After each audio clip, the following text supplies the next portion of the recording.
Imagine you're living in a world where you can buy things today with money you haven't earned yet. Sounds convenient, right? But what if I told you that this very convenience is the root of our economic booms and busts? Let's delve into the mechanics of debt cycles to understand how they shape our financial world.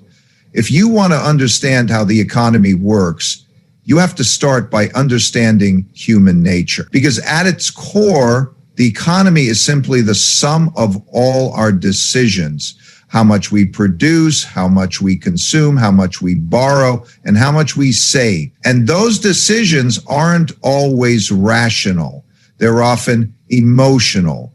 That's why debt cycles exist. People have a tendency to want more than they can afford. It's a natural impulse. When times are good, optimism rises. Incomes go up, asset values climb, and people feel more creditworthy.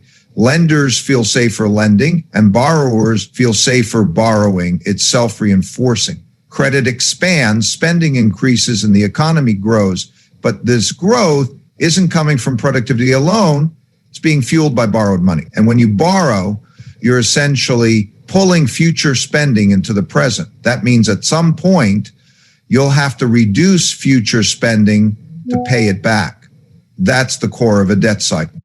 This expansion phase feels great. There's a sense that things will keep getting better. Businesses invest more, consumers buy more, governments spend more. Debt levels rise, but that doesn't feel like a problem yet, because as long as incomes and asset values are rising, borrowers can continue to service their debts. But debt doesn't just rise forever.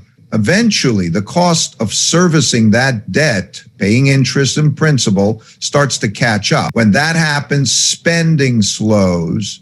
And because one person's spending is another person's income growth starts to slow as well. This is where things begin to shift. Lenders become more cautious. They tighten credit. Borrowers cut back. The feedback loop that drove the expansion starts to work in reverse. Asset values begin to decline, further reducing borrowing capacity. Defaults rise, spending falls. The economy contracts. This is the deleveraging phase of the cycle. And this entire process, both the boom and the bust, stems from human tendencies. We're wired to extrapolate the recent past into the future. When things are going well, we assume they'll continue going well. When credit is cheap and easy to get, we don't think enough about what will happen when it becomes more expensive or harder to access. That's why debt cycles are so persistent and so powerful. They're driven not by isolated mistakes, but by predictable patterns of human behavior.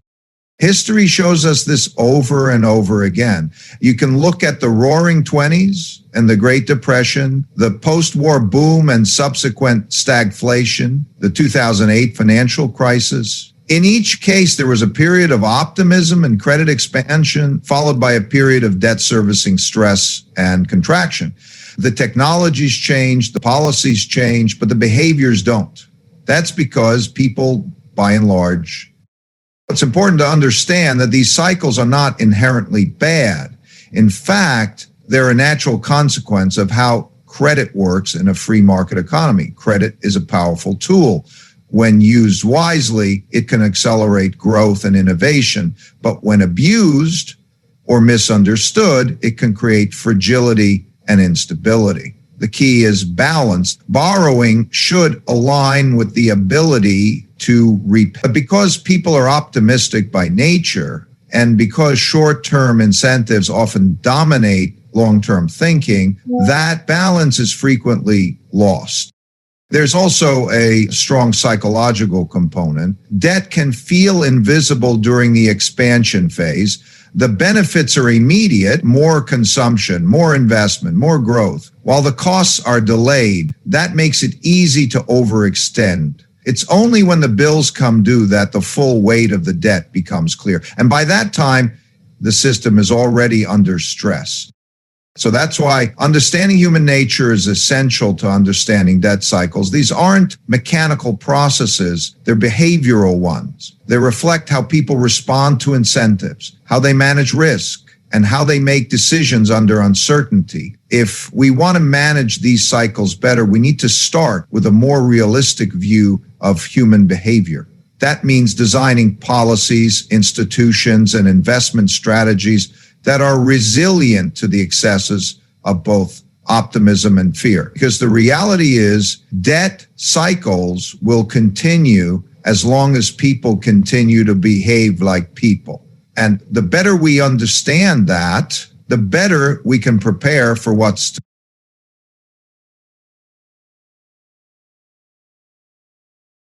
to come. The economy moves in cycles, and one of the most fundamental is the short-term debt cycle. It typically plays out over 5 to 10 years and is driven by credit expansion and contraction. Credit, not cash, is the biggest force in the economy because it allows people to spend more than they earn. That spending becomes someone else's income, which drives production, hiring profits, and further borrowing. This chain reaction sets the cycle in motion. Opportunity. At the beginning of a short-term debt cycle, interest rates are relatively low, credit is available, and borrowing picks up. Businesses take loans to expand operations. Consumers use credit to purchase homes, cars, and goods. This increase in borrowing leads to more spending, which increases incomes. As incomes rise, creditworthiness improves, which encourages even more lending. Asset prices go up because more money is chasing financial instruments like stocks and real estate. Optimism grows, confidence builds, people feel richer because their incomes are higher and the value of their assets has increased. But here's the thing. Much of this growth isn't organic. It's fueled by debt. Borrowing boosts demand in the short term, but it also creates the obligation to repay later. So while incomes are going up, so are debt burdens. The ratio of debt to income begins to rise. Eventually, the cost of servicing that debt, making interest payments and repaying principal, starts to eat into the cash flow of households, businesses, and government. That's when the cycle begins to shift. Central banks play a key role in this process. When the economy heats up too much, when inflation picks up or financial markets become frothy, they typically respond by raising interest rates. Higher interest rates make borrowing more expensive and saving more attractive. That reduces the amount of credit in the system, which slows spending and investment. This is how central banks attempt to manage economic overheating, but it also tends to mark the peak of the cycle. As borrowing becomes more expensive, debt growth slows. Consumers cut back on spending, businesses delay investment, asset prices stop rising, and in some cases begin to fall. The very same feedback loop that drove the boom now operates in reverse. Lower spending means lower incomes for someone else, which leads to cost cutting, layoff, and further reductions in demand. Debt service becomes more difficult as income growth stalls. Defaults begin to rise, particularly among the riskiest borrowers who overextended themselves when credit was cheap and abundant. This downturn phase is a necessary part of the cycle. It's the process of correcting the excesses that built up during the expansion. In a healthy cycle, this contraction is managed and relatively mild. It brings the economy back into balance, reducing debt burdens and restoring the conditions for sustainable growth. But if the debt levels are too high or the contraction too sharp, it can lead to a recession or even a financial crisis. Policymakers respond by lowering interest rates, increasing government spending, or injecting liquidity into the financial system. These tools are meant to stimulate demand, reduce the cost of borrowing, and prevent a downward spiral. And typically they work, especially when debt levels are still manageable and monetary policy still has room to operate. As conditions stabilize, credit begins to flow again. Businesses start hiring. Consumers return to the market. The economy recovers and begins a new cycle of expansion.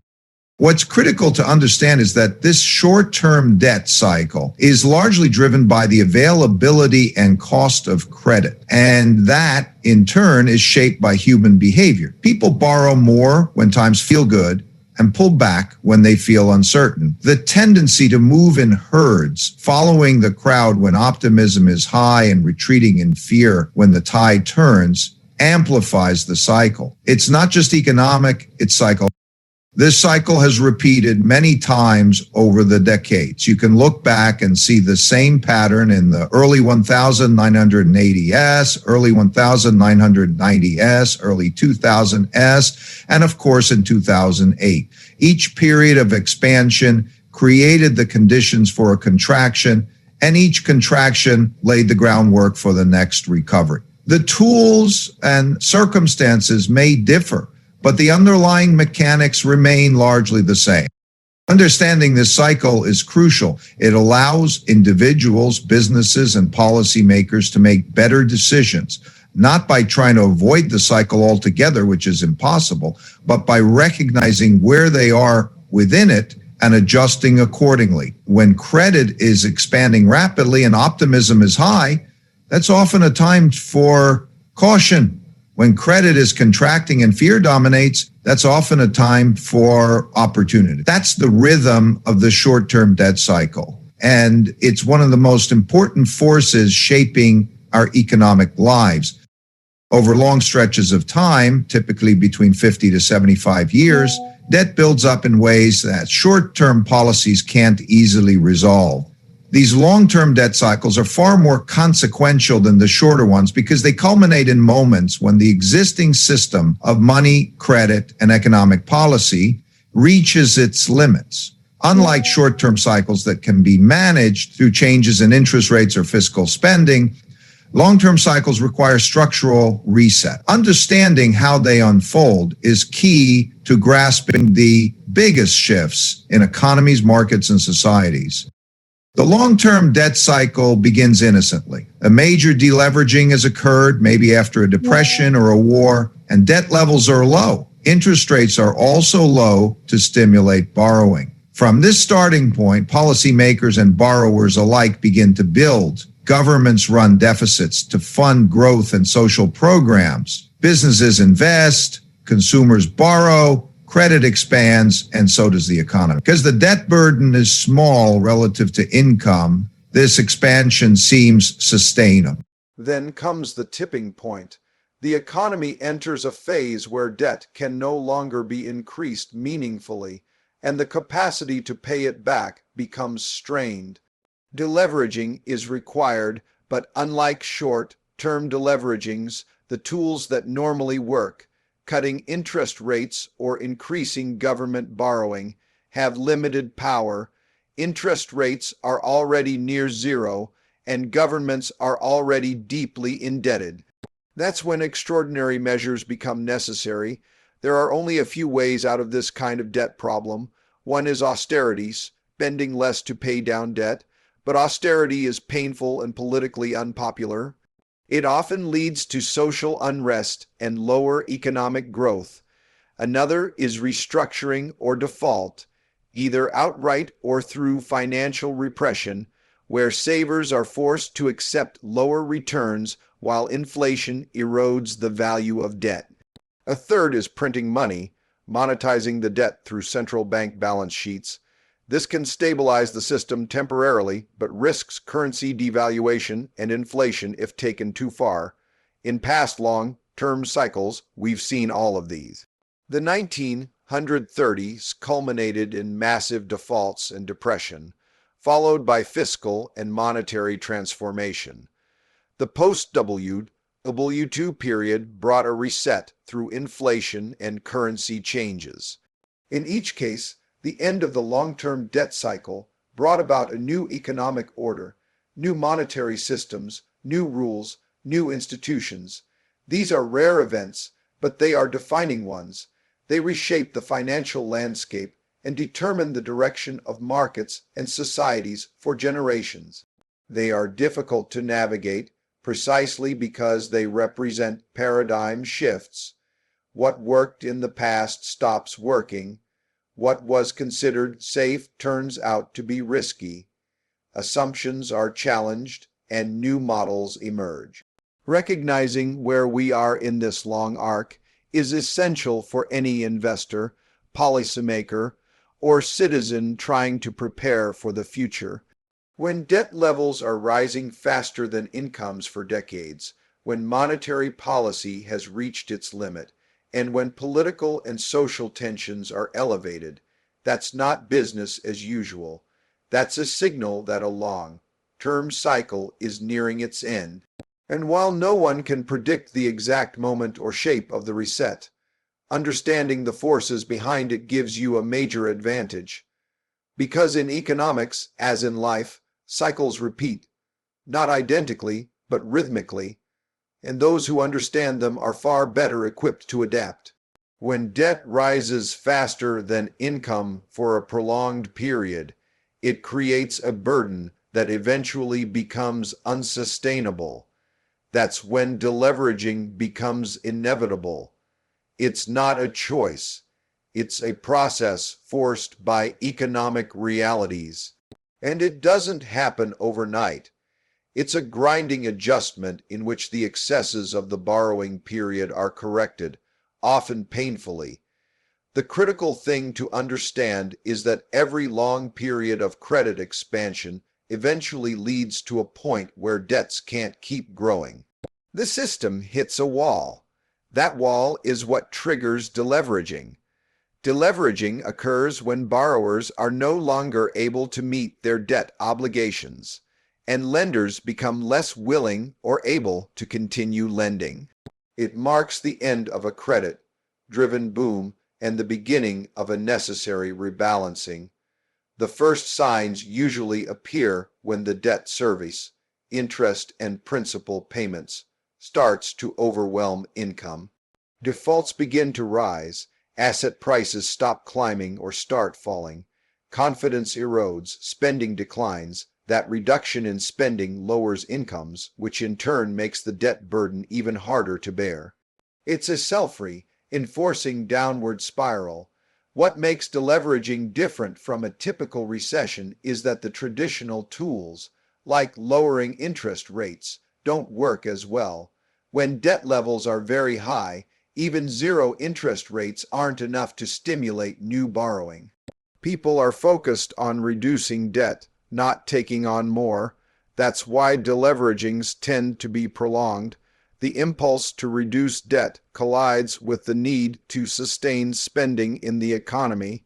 If not managed carefully, it can lead to a deep contraction or depression.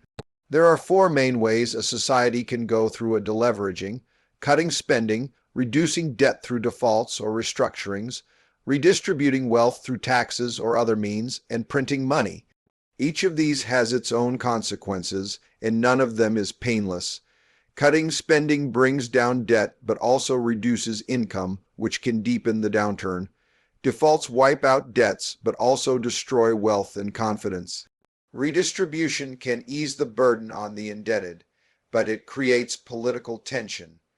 Printing money can soften the blow, but it risks devaluing the currency and creating inflation if overdone. The most effective deleveragings are those that balance all four of these approaches. Spending is reduced, but not so sharply that it crashes the economy.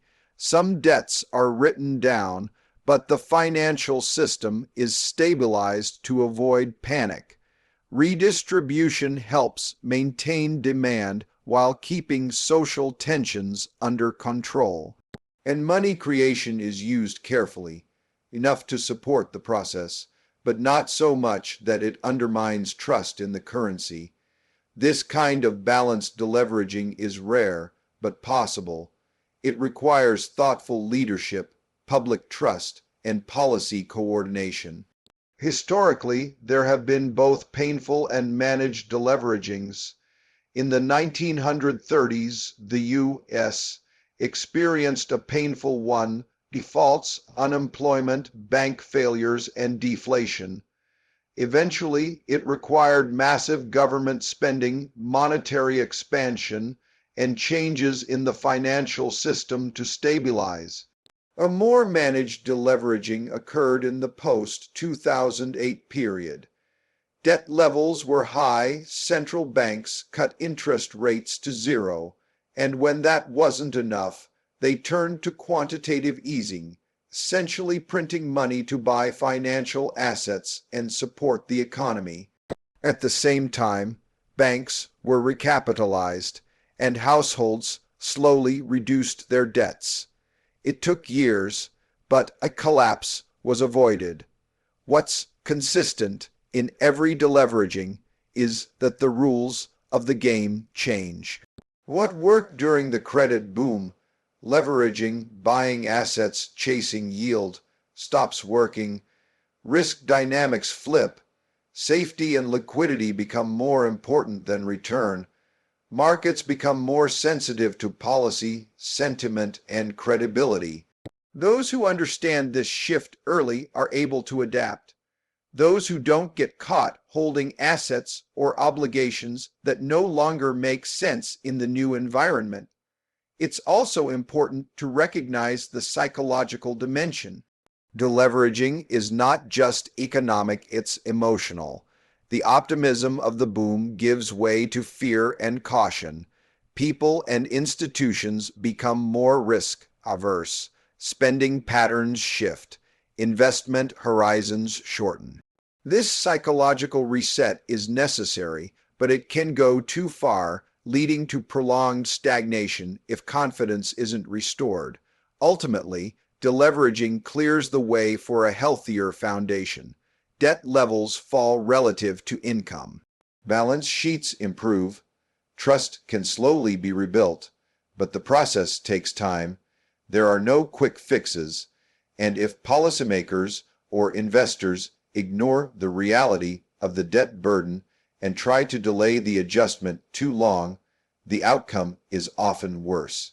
The key is to accept the inevitability of deleveraging and manage it thoughtfully. Because while debt-fueled growth can seem like a solution in the short term, it always carries a price. And when that price comes due, how it's paid makes all the difference. Most people go through life reacting to the economy without really understanding it. They feel the impact of inflation, recessions, booms, or tightening credit, but they don't see the underlying mechanics. That's a problem because economies are driven by cycles, and among the most important of these are debt cycles. If you don't understand debt cycles, you can't truly understand where the economy is headed or why it behaves the way it does. And more importantly, you can't make sound decisions as an investor, policymaker, or even as an everyday participant in the economy. Understanding debt cycles isn't just useful, it's essential for economic stability. Debt is one of the most powerful forces in any economy. It allows people, businesses, and governments to spend more than they earn, fueling growth and driving investment.